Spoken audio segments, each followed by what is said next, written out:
Whether we are 10,000 or 1,000,000 strong, or as long as we have our people's trust, then we are unbeatable because God is with us.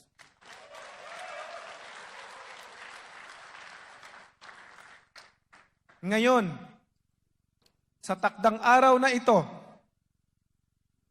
gusto ko pong alalahanin ninyo, sa ngalan po ng mga kababayan natin na matagal nang naghahangad ng tamang pagbabago sa ating pamahalaan, tapat na panunungkulan at serbisyo sa mamamayang Pilipino.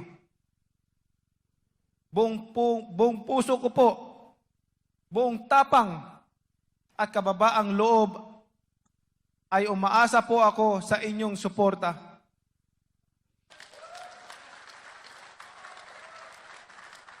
Suporta may dalangin ng gabay sa Panginoon. Tinatanggap ko po ang inyong nominasyon sa akin bilang